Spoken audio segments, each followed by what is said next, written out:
Graça e paz, igreja. Aleluia. Será que você pode adorar um pouquinho mais? Aleluia.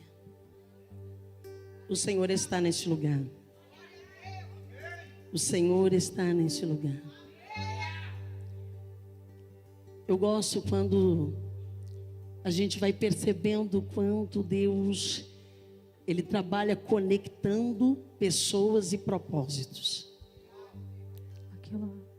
A Marta iniciou o culto desta noite, pedindo que nós repetíssemos a seguinte frase: Espírito Santo, apresenta-nos o Pai, apresenta-nos o Filho.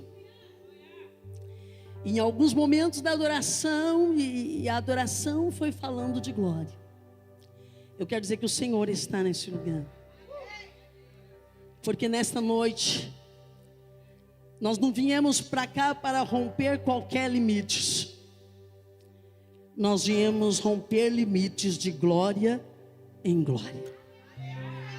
Eu quero te convidar a ficar em pé só mais um instante. E nós vamos adorar um pouquinho. Nós vamos atrair a glória do Senhor mais um pouquinho. Nós vamos pedir ao Espírito Santo que aumente o nível da glória neste lugar. Porque eu não sei você, mas há uma inquietação nesses dias. É a mesma inquietação que havia em Moisés. Senhor, eu não quero apenas esta medida. O nosso irmão Tiago aqui na ministração dos dízimos e ofertas, ele está falando de que a medida do Senhor não é a nossa medida. E nós precisamos entrar nesta dimensão do sobrenatural. Nós precisamos nesta noite entrar na dimensão da grandeza de Deus.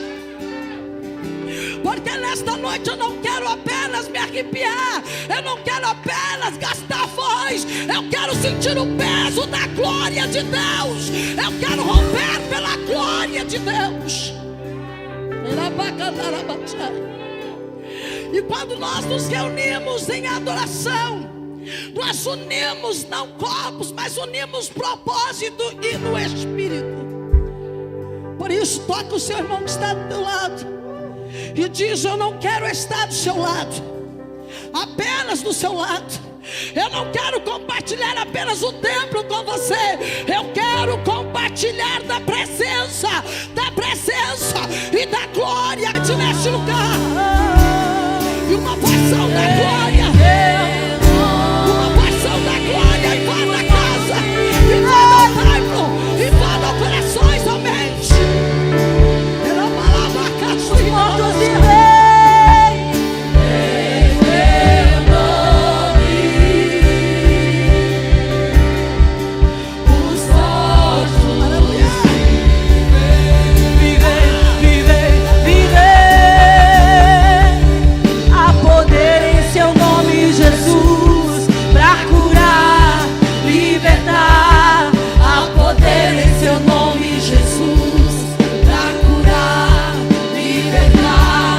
Há poder em seu nome, Jesus, pra curar, libertar. Há poder em seu nome, Jesus, pra curar, libertar. Há poder em seu nome, Jesus, pra curar, libertar. Há poder em seu nome, Jesus, pra curar, libertar. Há poder em seu nome, Jesus, pra curar, libertar.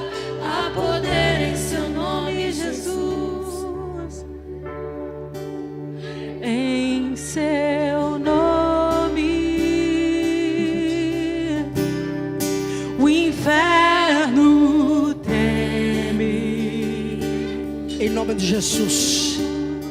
Em seu nome, todo espírito de resistência, os coxos bate em retirada agora em nome de Jesus. Todo espírito de resistência bate em retirada agora. Todo comichão nos ouvidos bate em retirada agora. Para pra cá, para cá.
Há poder nesta casa. Há poder nesta casa. Há poder nesta casa. Aleluia. Podemos assentar, queridos. Aleluia. Aleluia. Aleluia. Aleluia.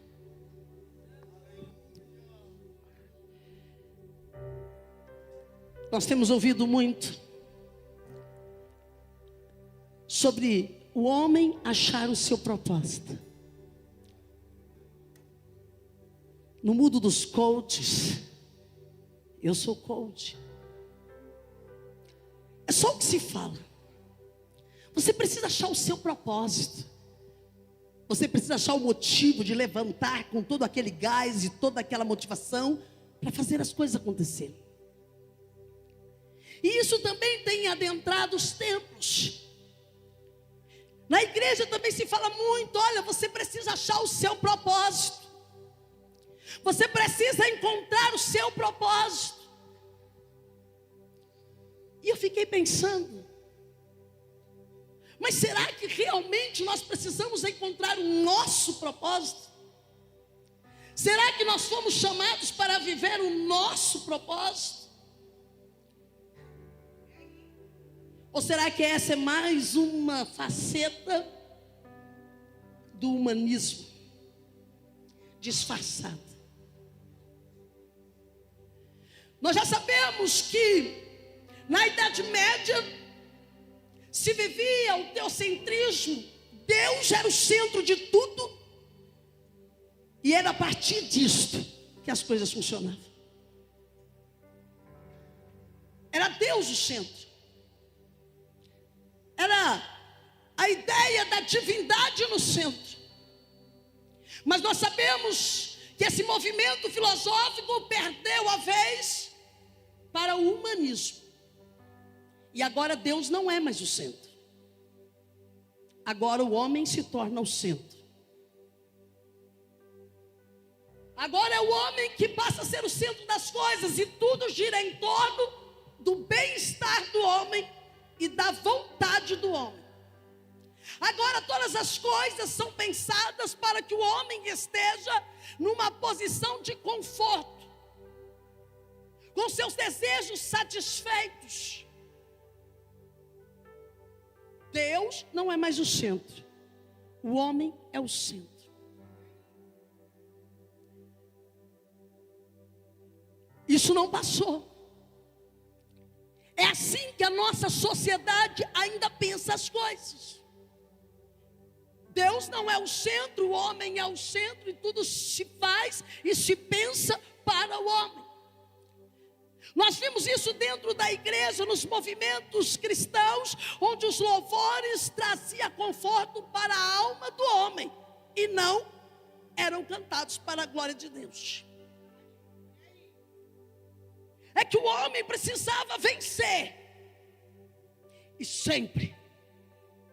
É que o homem não precisava viver em luta, porque luta agora tinha sinônimo de desaprovação. Não, luta não. Você nasceu para vencer. Cantamos nos púlpitos: você nasceu para vencer. Você nasceu para alcançar lugares altos. Mas o homem está no centro.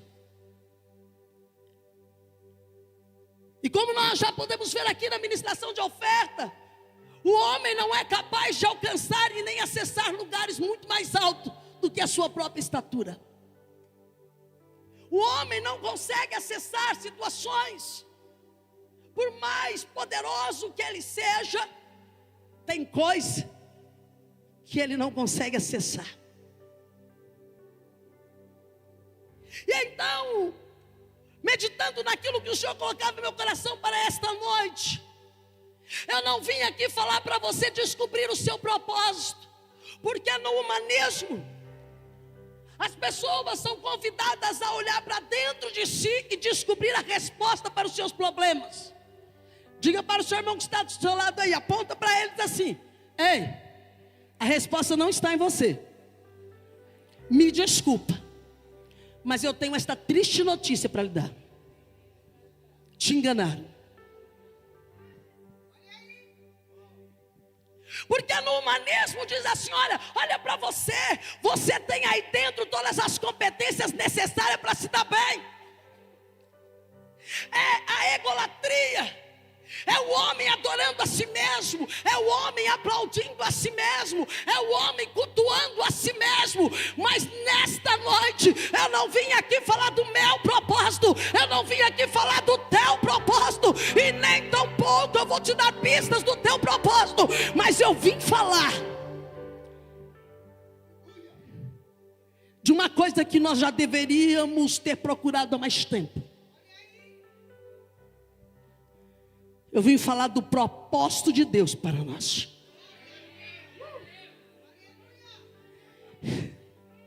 Porque Ele tem um propósito para mim e para você. Ele não nos chamou para viver os nossos propósitos, Ele nos chamou para vivermos o propósito dEle. Ele tem um propósito para mim e para você. É para você.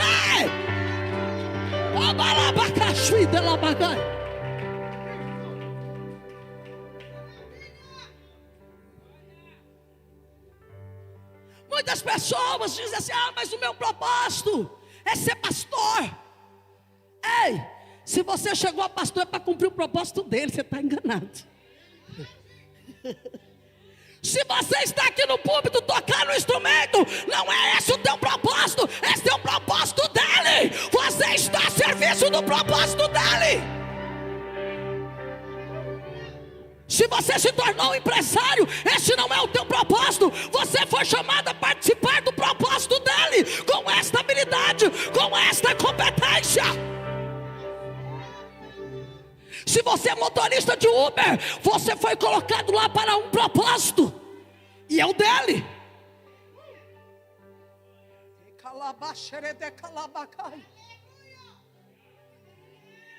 Eu não sei em que você atua, se você tem sucesso nisso ou não, mas eu sei de uma coisa: se você está neste lugar, é porque Ele tem um propósito com você agora nesse lugar. Não quer dizer que você vai morrer fazendo isso, mas neste momento, se você está neste lugar, foi Ele que te pôs, porque ninguém faz Ele fazer o que Ele não quer. Ele é Senhor.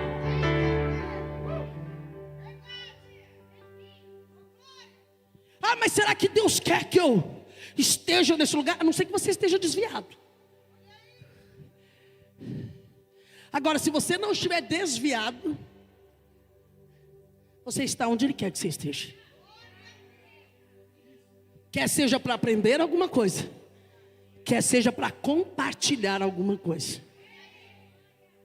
Porque quando Deus não quer que nós estejamos em um lugar, Ele fecha as portas e nos transfere, simples assim.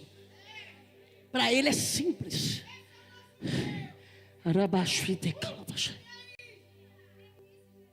Abra a vossa Bíblia no livro de 2 Coríntios, capítulo 3, se possível, a versão NAA, por gentileza. Aleluia. 2 Coríntios, capítulo 3.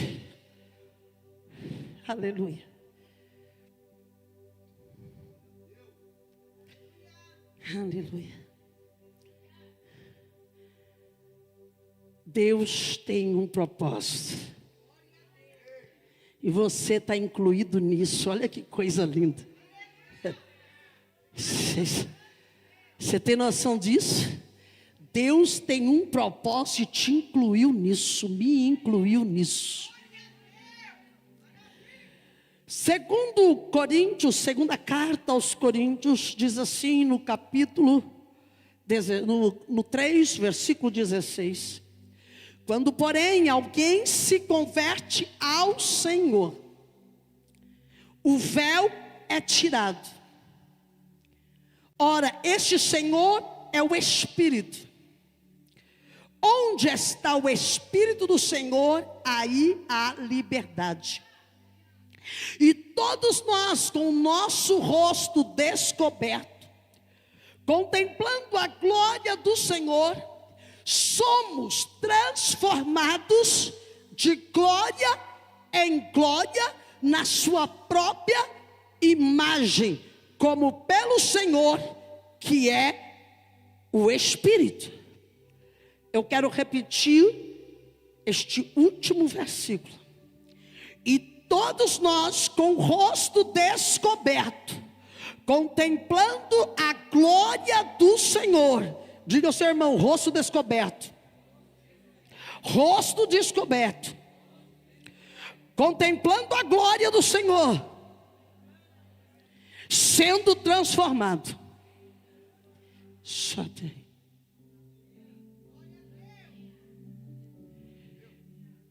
Me permitam por alguns instantes falar um pouco sobre o contexto em que Paulo escreve este texto, porque é um contexto muito importante que nos é muito útil para entender para o que nós somos chamados. Paulo, ele está anunciando o evangelho da graça. Graça essa que ele foi o primeiro a experimentar, sendo ele um perseguidor da igreja, sendo ele alguém que consentia na morte de cristãos, sendo ele que como um bicho feroz avançava contra a igreja do Senhor, contra aqueles que serviam a Cristo. Paulo é encontrado por este Cristo na sua última missão naqueles montes. A palavra do Senhor vai dizer que Paulo, indo a caminho de Damasco, ouve uma voz. E aquela voz encontra Saulo, que vai cheio de ódio, cheio de fúria, cheio de um zelo por aquilo que ele acreditava. Jesus fala com ele: Saulo, Saulo, por que me persegues? Alguns vão dizer que quando ele ouve a voz do Senhor dizendo: Saulo, por que tu me persegues? Agora convém você descobrir o que é ser perseguido. Alguns vão dizer que este era um castigo de Deus a Saulo. Isso não era castigo, isso era graça. Porque agora Jesus estava dizendo: não me importa quantas cartas ou quantos você ajudou a matar, mas eu te escolhi.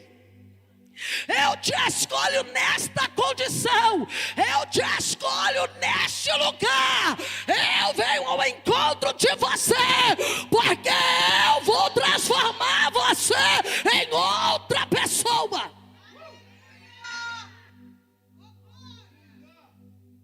Você vai ser o primeiro, Paulo, a passar pelo processo de transformação que só graça pode fazer. Aí você diz: mas como assim, pastora? Presta atenção. Paulo era conhecedor da lei. Não apenas conhecedor, mas ele era um praticante da lei. Não era qualquer lei, era a lei de Deus, aquela que Deus citou aos ouvidos de Moisés, aquela que o próprio dedo de Deus escreve no monte e entrega a Moisés e diz: esta é a lei para o meu povo. É essa lei, não era outra. E Paulo fazia isso com tanto zelo que ele encontrava motivos para que aquele que andasse fora desta lei, ou que ele considerasse andar num caminho que não levasse ao cumprimento da lei, ele matava. Era zelo. Ele tinha um relacionamento com a lei, mas ele ainda não tinha tido um relacionamento com o Senhor da lei. Ele era o típico religioso. E me permitam falar sobre isso. Porque religioso é alguém que serve a uma divindade. Religioso é aquele que tem a prática de servir a um Deus. O título religioso não é pejorativo, negativo, como muitas vezes erroneamente nós utilizamos.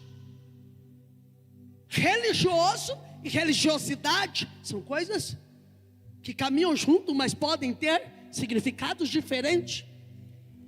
Paulo, ou melhor, Saulo, ele era religioso, porque ele se relacionava com a religião, mas não com o Senhor da religião. Todas as vezes que você segue a uma lei, seja ela de um canon religioso ou não, e você segue ela sem relacionamento, apenas ditando regras e leis, você é um religioso. Agora, quando você vive o conceito de espiritualidade, e você vive os dogmas e os princípios bíblicos, você está inserido no campo da religião. Agora, se você tem relacionamento com o Senhor que você adora, então a coisa muda de figura.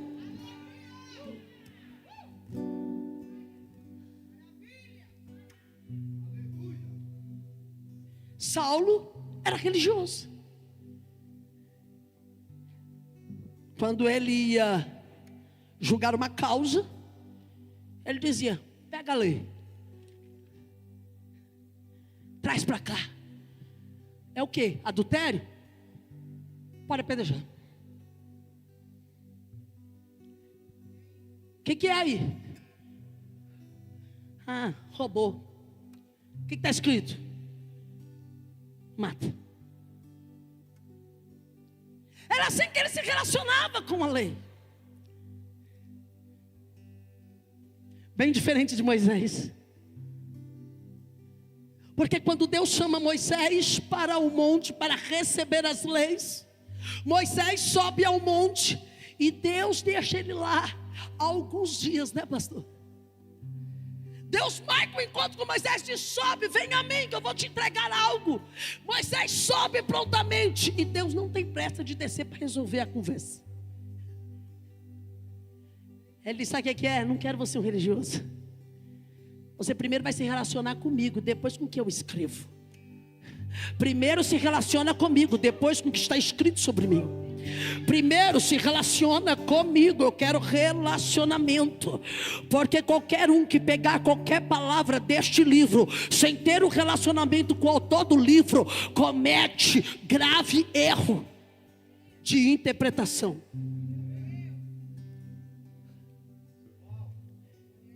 Tem um monte de gente vomitando textos bíblicos. Tem um monte de gente falando coisas que não sabe no profundo. Porque uma coisa é ler, outra coisa é ouvir a explicação do autor. E eu canso de repetir isso. Pastor Rogério, eu vou morrer dizendo isso. Não venha me falar do livro, eu quero conhecer o autor. Eu já mudei a opinião sobre um livro quando eu conheci o autor. E pasme, eu odiei o livro depois disso.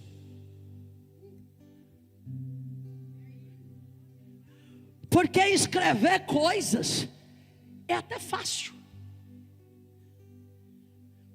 Não é verdade, pastor?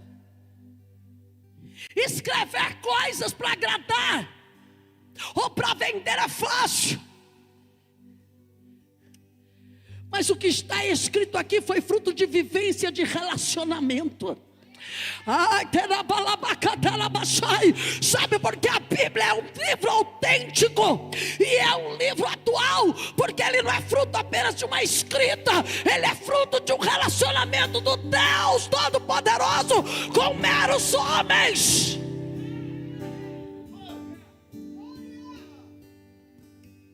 É Deus falando com Moisés na sarça, é Deus falando com Elias na caverna, é Deus falando com Sadraque, Mesaque e Abednego na fornalha, é Deus se relacionando na cova dos leões com Daniel, é Deus se relacionando na ilha de Patmos com João, é Deus se relacionando.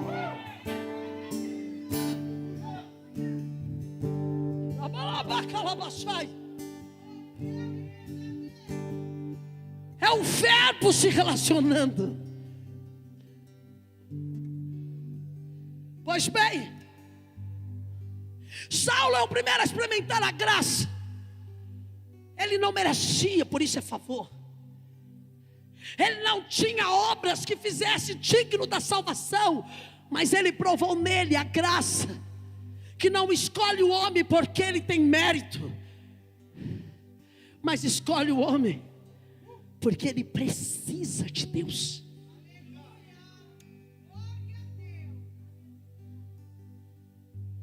O contexto aqui é que, na época em que Paulo está escrevendo esta carta para a igreja de Corinto, estava acontecendo um problema sério. Um grupo judaizante não estava a favor do que Paulo pregava. Paulo falava da graça. Ei, você não merece, mas ele te dá. E eles não aceitavam isso.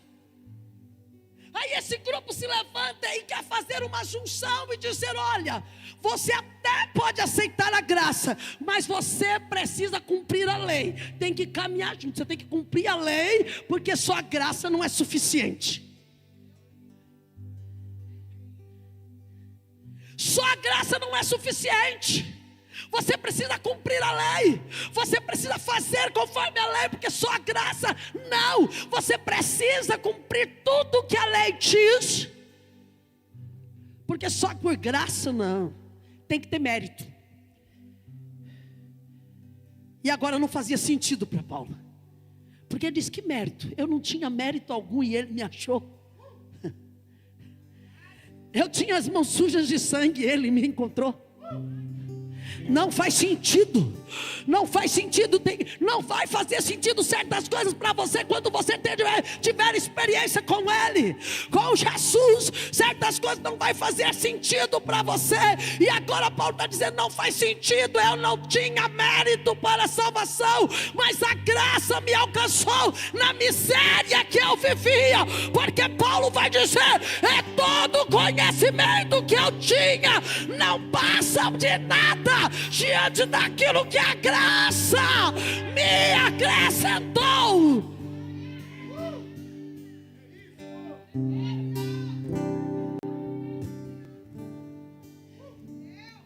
Mas sabe o que era o problema, Fabrício?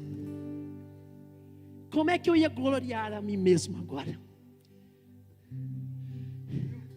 Porque aceitar a graça, pastor Rogério, era aceitar a condição que eu era uma mísera pecadora, irreconciliável. Aceitar a graça é agora não poder bater no peito e dizer: eu cumpro todos os mandamentos, eu não roubo, eu não mato, eu não adultero, então por isso eu mereço o que tenho recebido. Não dá para fazer isso. Não dá para ser fariseu na graça, porque o fariseu ia para a porta da sinagoga para dizer para todo mundo: nós cumprimos a lei, carregamos, somos guardião da lei. Ele não quer que você apenas guarde, ele quer que você viva. Tem diferença em guardar e usufruir. Tem diferença.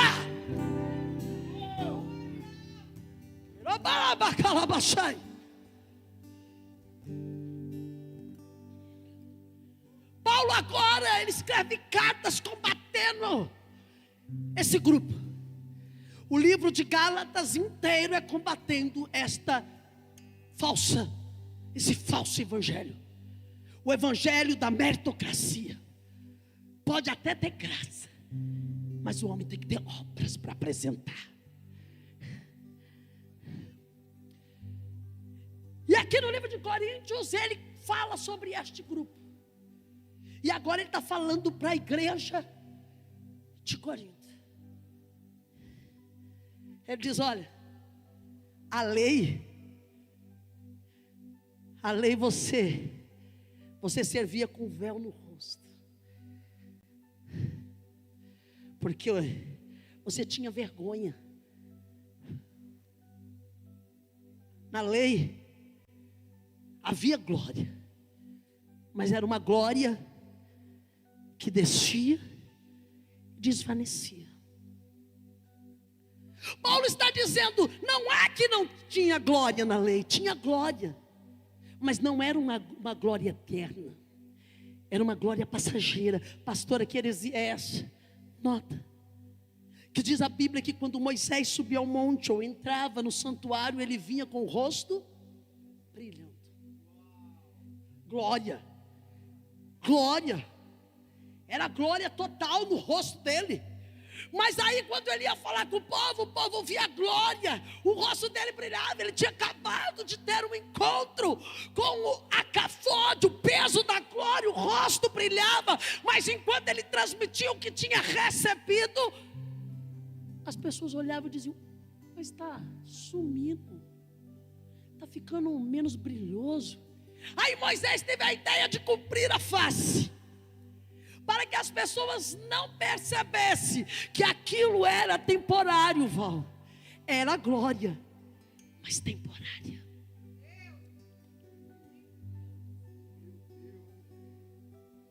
Era glória, Paulo está dizendo, tinha glória, mas era uma glória que desvanecia. E quando Moisés percebia que a glória ia sumindo enquanto ele falava, ele começou a ter vergonha, porque aquela glória, ela ia desvanecendo. E agora Moisés tem vergonha de que as pessoas vissem que aquela glória não era permanente.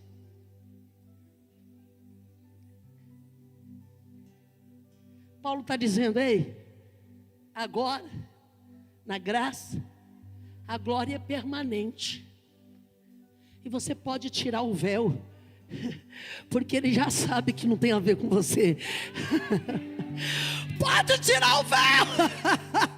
Não tem problema, não tem a ver com o teu mérito, não tem a ver com você. A glória é por causa dele, e a glória é permanente, é glória de excelente, é glória, glória, glória.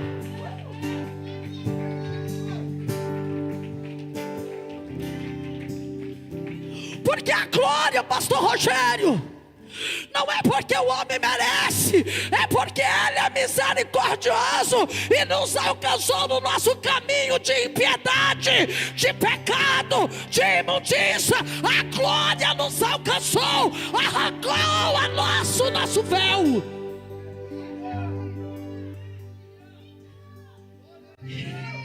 E ele diz, ei, na lei precisa de véu, mas na graça, vem como você é, vem. Vem reconhecendo quem tu és, vem. Porque eu não tenho problema nenhum em operar naquilo que você é.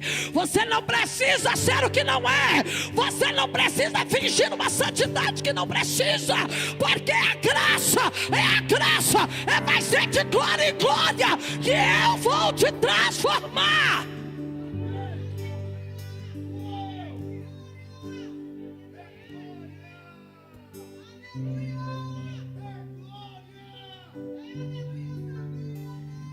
Diga para o seu irmão que está do lado, ele pode suportar quem você é, porque você está no processo.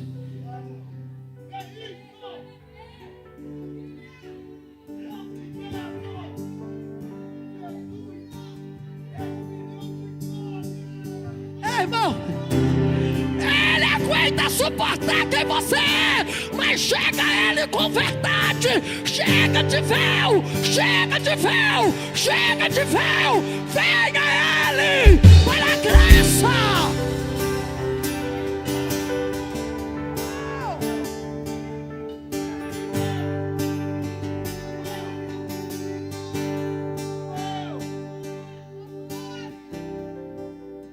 Porque esse é o problema da lei.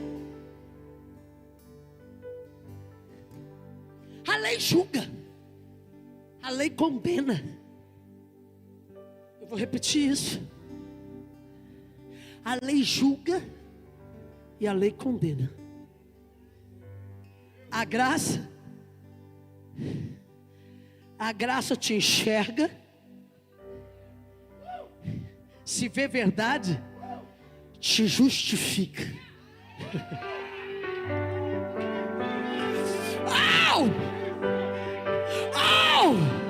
É por isso que na mesa da Santa Ceia, da última ceia, ele disse: esse é o meu cálice, esse é o meu cálice, é o meu cálice da nova aliança, é o meu cálice da nova aliança. Não é para condenar, é para justificar, é para viver de glória em glória.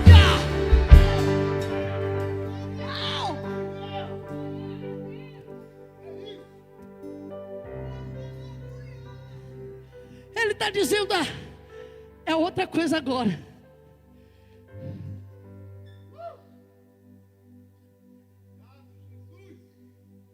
Paulo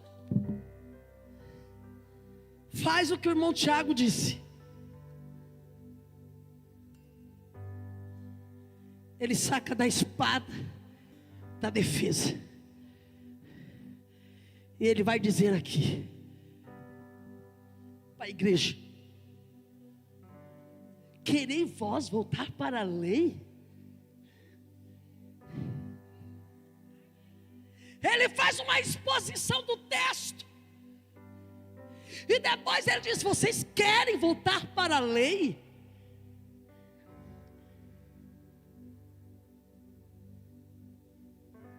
Ele diz: olha, agora é com o rosto desnudo. Ele está dizendo assim: olha, agora é o rosto descoberto. Ei, é rosto descoberto vindo da glória do Senhor. Isso quer dizer que a glória não foge ao ver você. Pelo contrário, a glória revela quem você é para você e revela quem Ele é em tudo isso.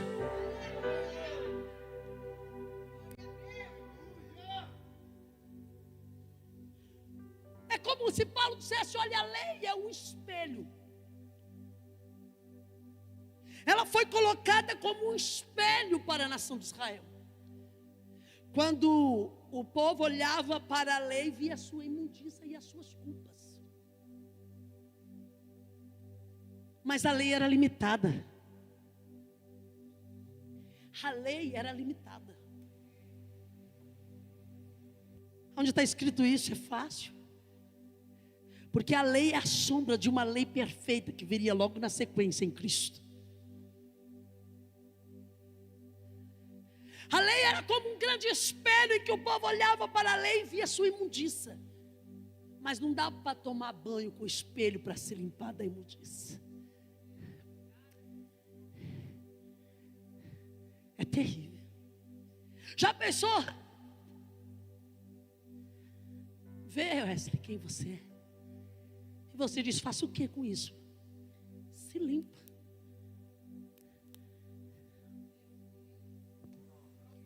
Aí vai o homem matar tudo quanto é animal, porque ele via que ele não dava conta de ficar limpo. Ele olhava, matava um animal, se sujava, olhava, matava um animal, se sujava, olhava, matava um animal. E alguma coisa estava errada, porque eles chegavam e diziam: não é suficiente. Não é suficiente. A lei não é suficiente. Ela é boa para revelar, mas ela traz culpa e condenação, porque quem se salvará?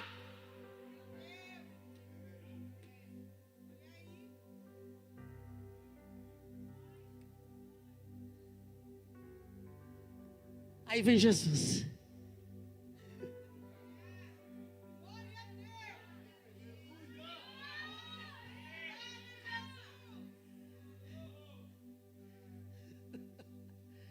Aí vem Jesus. Aí ele diz assim: Wesley, olhai para mim, sereis salvos. Olhai para mim, sereis salvos. Olhai para mim, sereis salvos. Eu não sou como a lei que revela o pecado. Eu sou o Senhor, o teu Redentor, o teu resgatador. Eu dei a vida por amor a você. Olhai para mim, sereis salvos.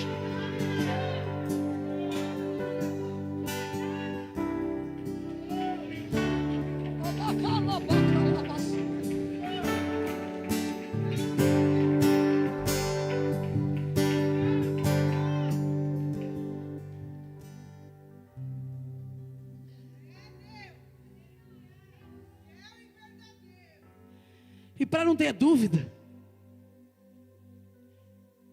ele diz: ó, o homem tem um pouco de dificuldade para lidar com algumas coisas. Jesus morre, e ele mesmo arranca o véu.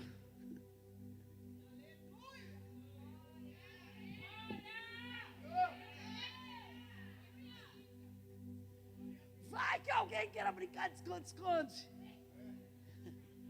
Ele chega, está consumado, nada de véu, nada de véu, e o véu se rasga.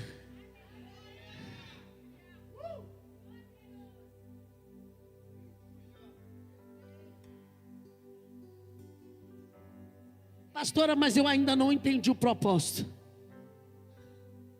Qual é o propósito de Deus?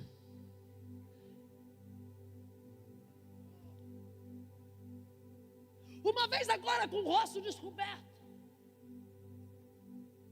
uma vez agora convertido, tendo reconhecido quem tu és, agora eu reconheço que eu não mereço, agora eu reconheço o meu miserável estado, agora eu reconheço que a lei não pode me dar o que eu preciso, que é a limpeza dos meus pecados. Porque a lei é fácil para mostrar, a lei era prático para mostrar para os outros quanto eu era bom em cumprimento de regras, mas ela era limitada, pastor, porque numa coisa externa ela não modificava o interno.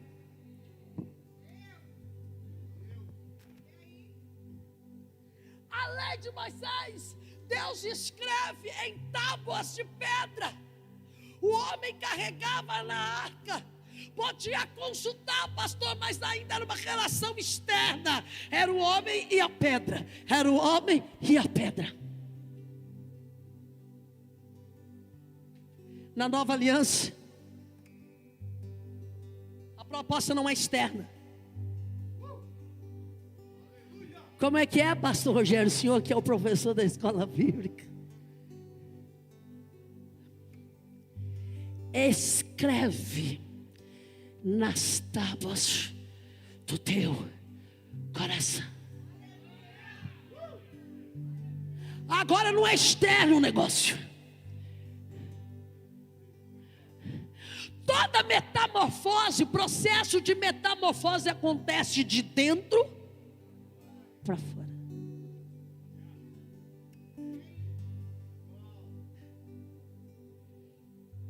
Ele está dizendo: chega de aparência. Chega de fingir transformação. Chega de mostrar conhecimento vazio. Agora, ou você escreve na tábua do teu coração e vive a verdadeira metamorfose proposta na palavra. Ou então a graça se tornará nula para você.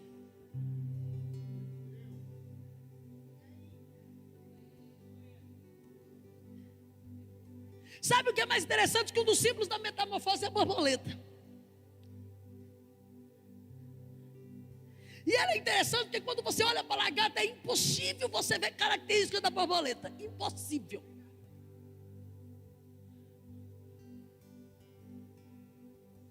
É impossível. Você olha para aquele troço feio. Você olha para aquela lagarta, ela chega a ser nojenta. Quem gosta, fica à vontade. Você olha para aquilo, você não vê sombra do que ela vai ser.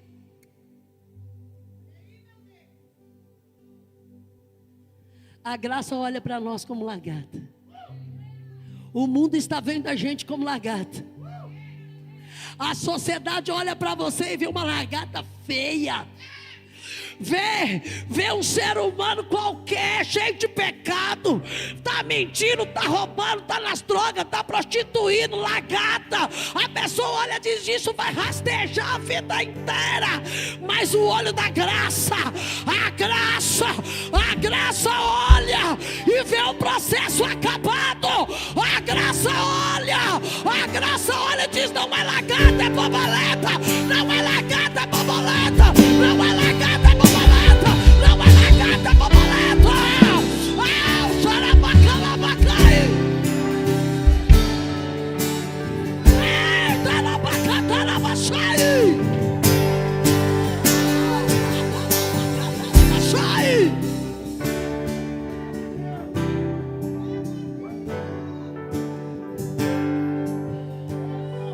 Ai, castorarabaxai.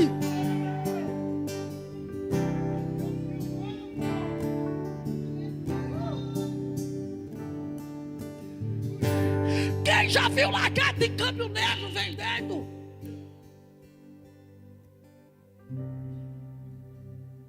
Quem já viu tráfico de lagarta? Quem emprega algum dinheiro, algum valor a uma lagarta?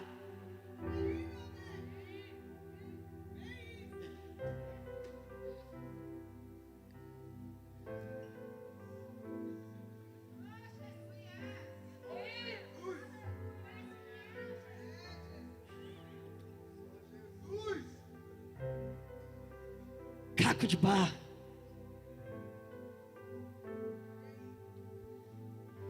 Mas Deus olhava e dizia: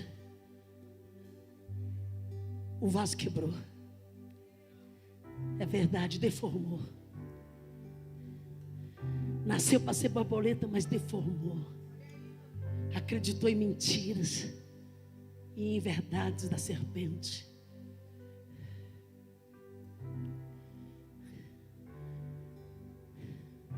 Mas ele sabia quem seríamos.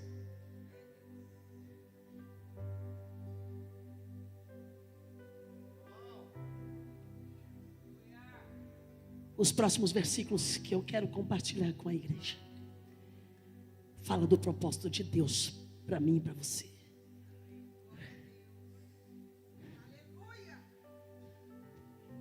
Eu quero te convencer nesta noite, como um bom conselho: abre mão daquilo que te falaram que é o teu propósito. Abre mão.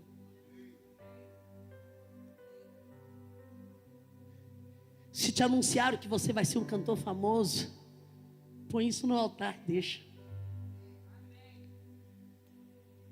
Se falaram que o teu propósito de vida tem que ser no número de likes que você vai receber nas inúmeras lives que você vai fazer, põe no altar e deixa.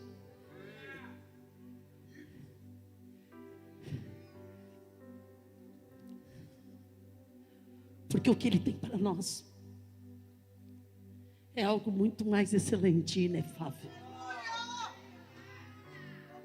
Só Deus pode olhar para homens como eu e você e achar que poderíamos ser o que vamos ser. Notem o que eu disse. Só Deus pode olhar para nós e ver o que nós vamos ser. Eu estou afirmando.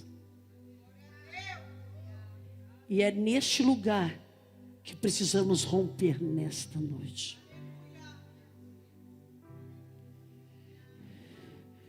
Vamos à Bíblia de novo. E eu te aconselho, se você tem Bíblia, que você circule isso, porque a partir de hoje você tem que viver para fazer parte disso. Senão nada faz sentido. O primeiro texto e a primeira dica que Deus dá a respeito do seu plano está em Romanos. Eu não sei para que eu faço rascunho, mas enfim. Romanos 8:29.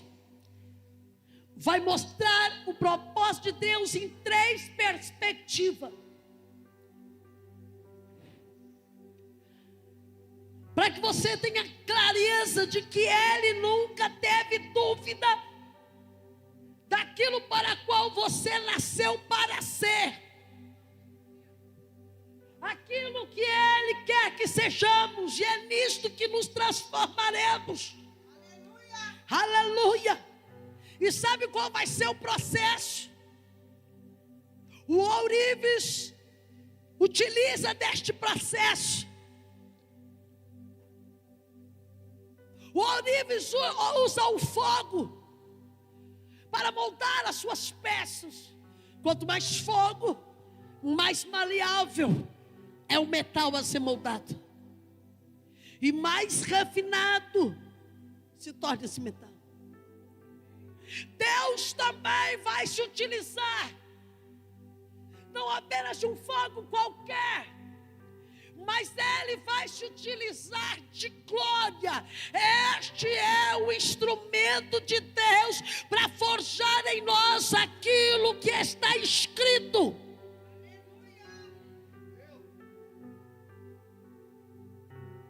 Oito, 29 diz assim: pois aqueles que Deus de antemão conheceu, Ele também predestinou para serem conforme a imagem de quem? Conforme a imagem de seu Filho, a fim de que seja Ele o primogênito entre muitos irmãos.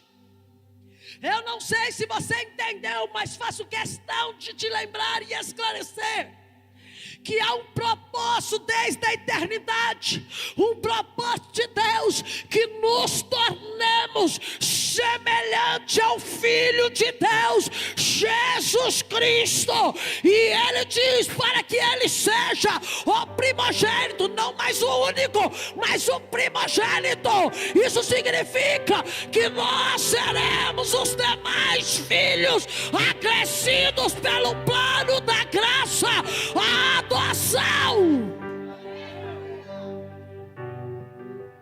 Diga para o seu irmão que está do lado: está escrito que você vai ser semelhante ao Cristo.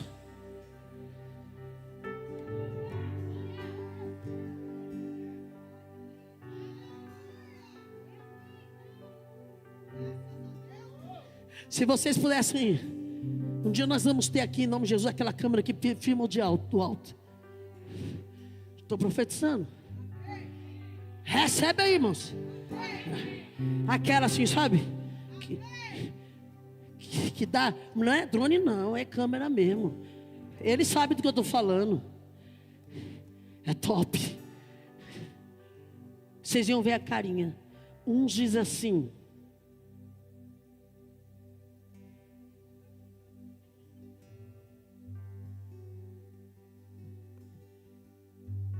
falaram até com medo. Eu vou ser o quê? Não sou eu que estou dizendo.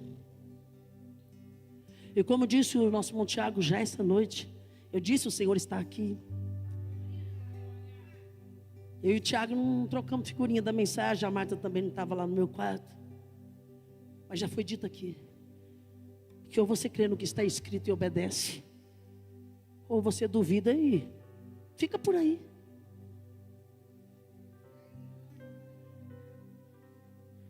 Você decide. O final você decide. Mas que está escrito em Romanos capítulo 8 e 29, que Deus, não foi outro, Deus o Todo-Poderoso, nos predestinou. Sabe o que significa isso? Que desde a eternidade já está escrito. Isaías vai dizer que aquilo que Ele determinou, ninguém pode mudar, ninguém pode alterar os seus decretos. Está escrito para que vocês se tornem a imagem de seu Filho, a fim de que Ele, Cristo, seja o primogênito. Ele não é mais o único, ele é o primogênito. Ele não é mais o único, ele é o primogênito. Porque atrás dele virá aqueles que o Pai lhe deu, e ele não lançou fora.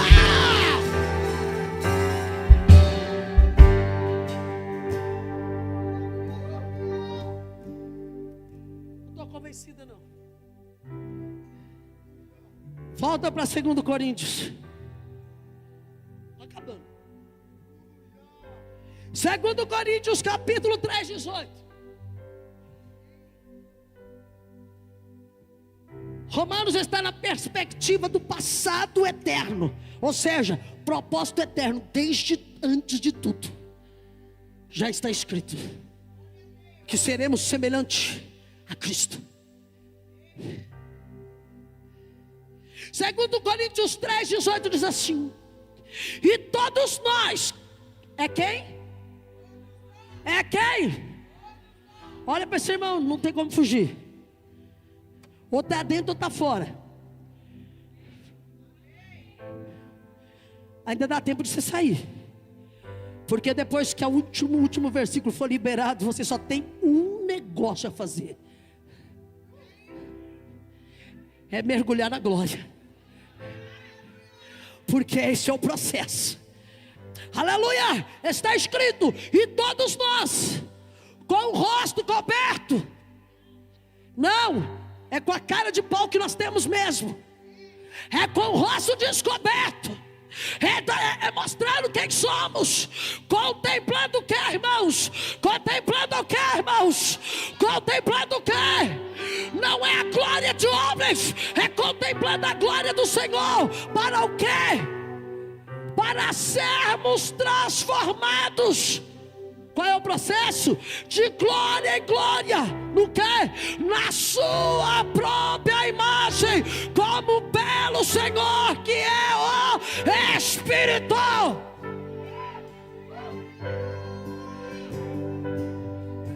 Primeira perspectiva, a perspectiva da eternidade já estava escrito. Segunda perspectiva, a perspectiva do presente.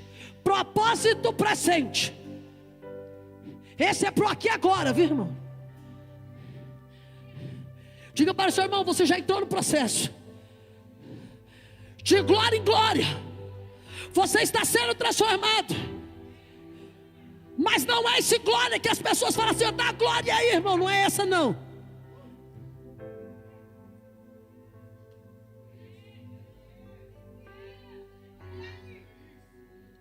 Não é essa glória não, irmão. Não é essa glória xoxolenta que a gente dá. E às vezes até para disfarçar que a gente está cansado e com sono, né? Glória. Não é essa glória não. É a glória que já foi cantada aqui. Quem já pisou no Santo dos Santos, é aquela glória que descia ali. Esta glória está na igreja. Ela está na igreja. Ela está na igreja. O acesso está liberado. O acesso está liberado. O óleo está descendo. O fogo está aceso.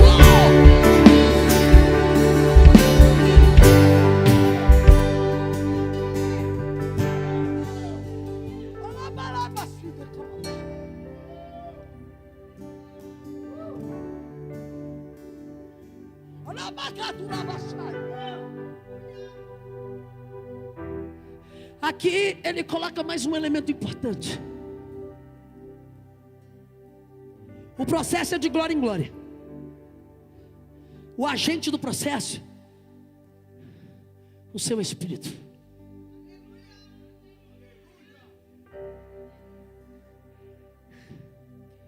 O processo é a glória. O ourives é o espírito.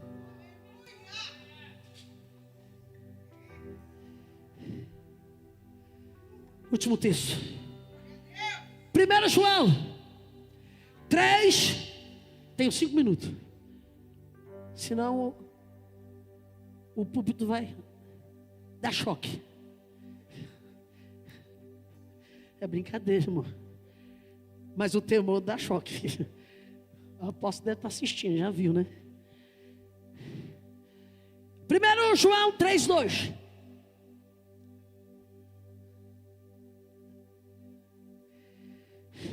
Agora é a perspectiva escatológica para os fins. Eu falei que é para não ter dúvida do propósito que ele tem. Quem muda de propósito toda hora somos nós, que nem sabemos que propósito temos. É por isso que é mais fácil abrir mão do seu propósito e entrar no dele. Porque ele não tem dúvida, desde antes de tudo acontecer, ele já sabia. Agora, na perspectiva do fim das coisas, escatológica, está escrito em 1 João 3:2. Amados, agora somos filhos. Agora somos. Ou seja, Jesus agora é primogênito. E nós somos os outros. Quem é o segundo? Quem é o segundo? Quem é o terceiro? Levanta a mão aí. Ah, é isso. Eu sou o segundo, ele é o terceiro, ele é o quarto. Nós somos os outros. Só não queira ser o primeiro. Mas ainda não se manifestou o que haveremos de ser. Ele só deu pista. O processo não acabou. Estamos no processo. Por isso que é escatológica essa perspectiva. Ainda não se manifestou o que haveremos de ser. Olha que coisa doida. Mas sabemos que quando ele se manifestar,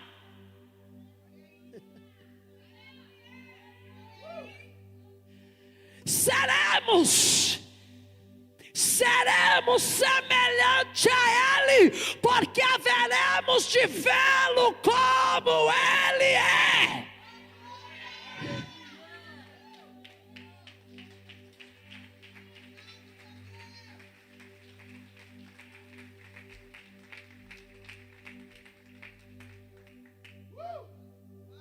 É só isso.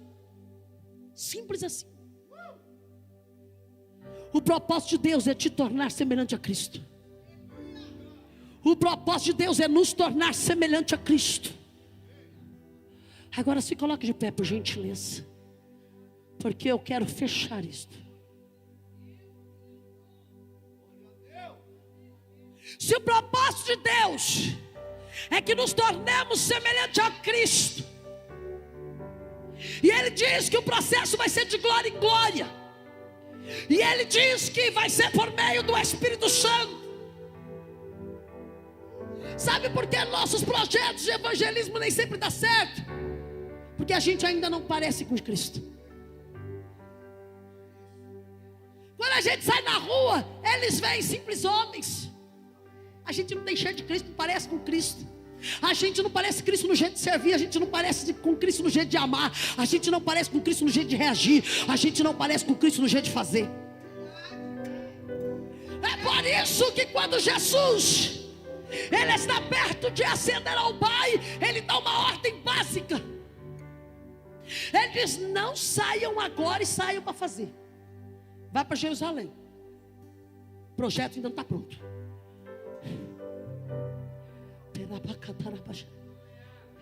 Ele diz: vocês ainda não estão prontos, falta uma coisa.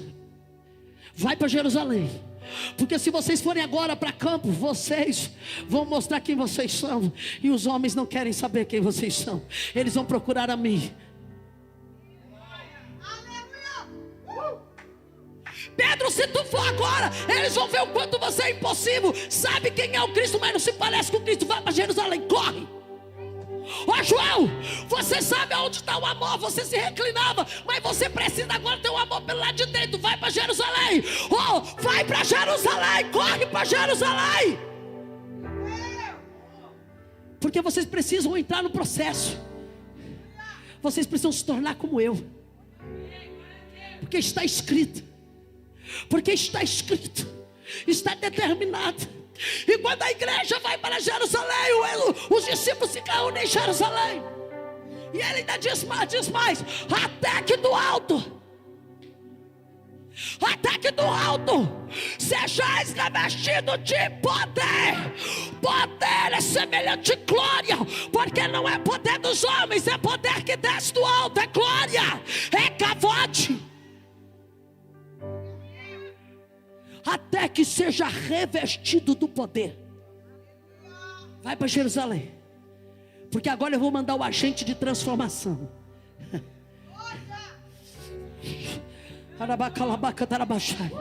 Será que você está entendendo isso? Aí estavam todos reunidos, diz Atos Apóstolos capítulo 2.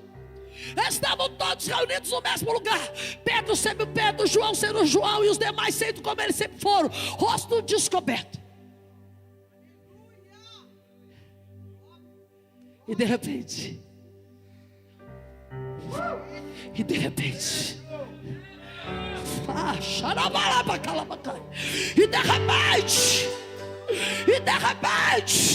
o fogo se acende na congregação em Jerusalém.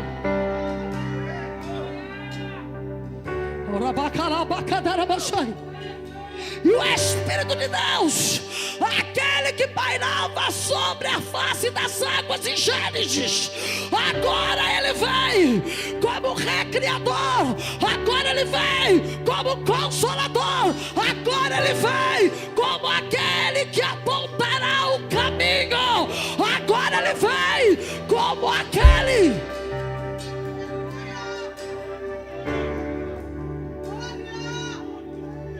que nos revelará, Marta, o Cristo.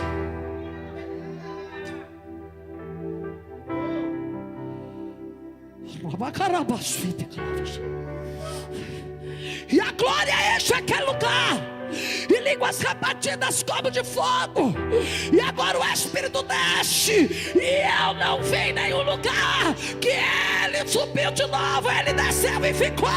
Ele está aqui, ele está aqui, ele está no meio da igreja. Não,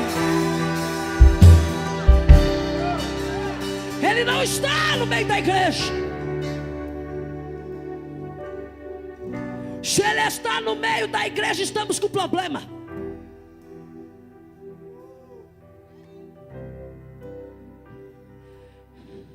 Se ele está no meio da igreja, temos um problema, porque ele não veio para estar no meio da igreja. Ele não veio para estar no meio da igreja. E agora é a hora, ou você está dentro ou você está fora, porque está escrito lá no livro de Apocalipse: eis que estou à porta e bato. Sabe por quê? Porque ele não veio para estar no meio, ele veio para estar dentro. Ele não veio para estar no meio, ele veio para estar dentro. Vós sois o templo do Espírito Santo, ele veio para habitar em nós. Porque lagarta para virar borboleta, o processo é de dentro para fora. A lei era de fora para dentro, mas o Espírito, ele veio para habitar dentro. E a obra é tão perfeita, pastor Rogério, que o Pedro se levanta, e agora ele parecia tanto com Cristo, que quando ele abre a boca, mais de 3.000 almas reconhece o Cristo.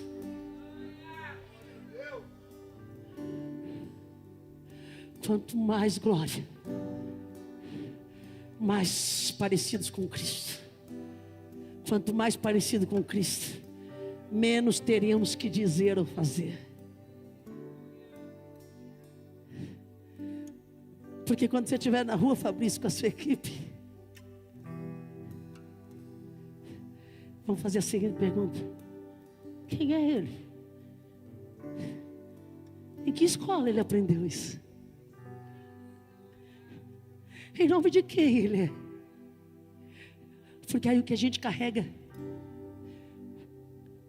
vai fazer a diferença.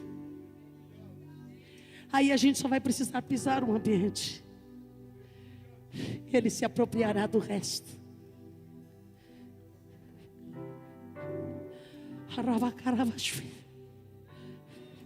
Então o que nós precisamos é de glória. Aumenta o peso da glória, Senhor, neste lugar. Aumenta o peso de glória nesta casa. Aumenta o peso de glória. Aumenta o peso de glória. Porque quanto mais glória, mais Cristo. E quanto mais Cristo, menos eu. Quanto mais Cristo, menos eu. Quanto mais Cristo, menos homens. Porque eu quero ser templo do Espírito Santo. Chama pela glória.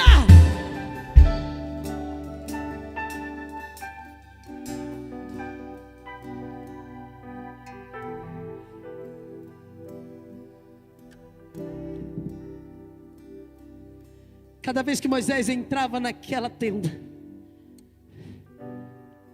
e ele tinha um encontro com a glória, ele saía com o rosto brilhando.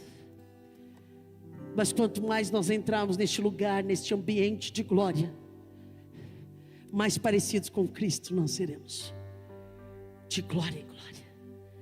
A cada encontro na glória, neste ambiente, mais parecidos com Cristo.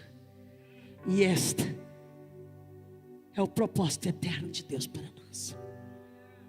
Este é o propósito de Deus para nós. Será que você consegue compreender que o nosso propósito não serve de nada? Quem é que quer riqueza? Quem é que quer fama? Se podemos ser semelhante a Cristo e alegrar o coração do Pai.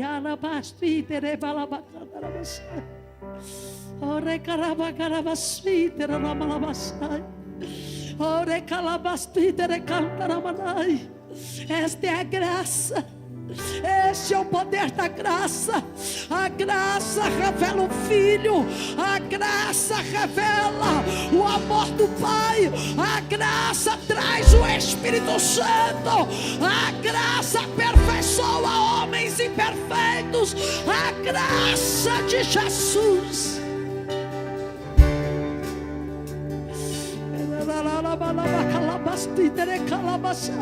Será que você pode adorá-lo por isso? Atraídos pela tua presença, não me vejo sem a tua presença. Atraídos pela tua presença, não me vejo sem a tua presença.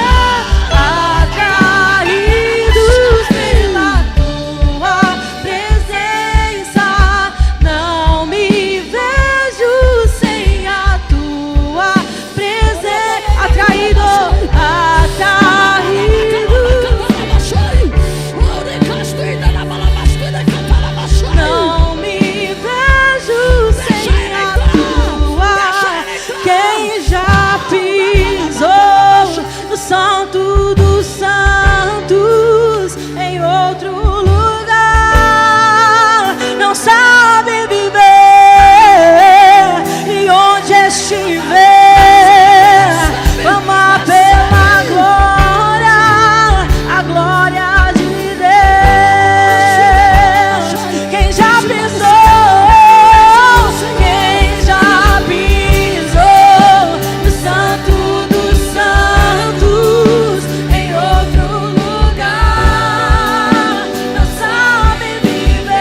Não fuja do processo.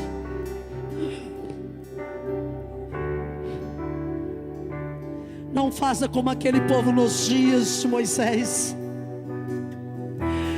que quando Deus os convidou para subir e para ver a glória, eles disseram: não, vai Moisés no meu lugar. Esta é a geração daqueles que entrarão no Santo dos Santos e não sairão de lá, e permanecerão na glória, envolvidos de glória, da cabeça aos pés, no meio da glória, caminhando na glória, estudando em meio à glória, cultuando em meio à glória.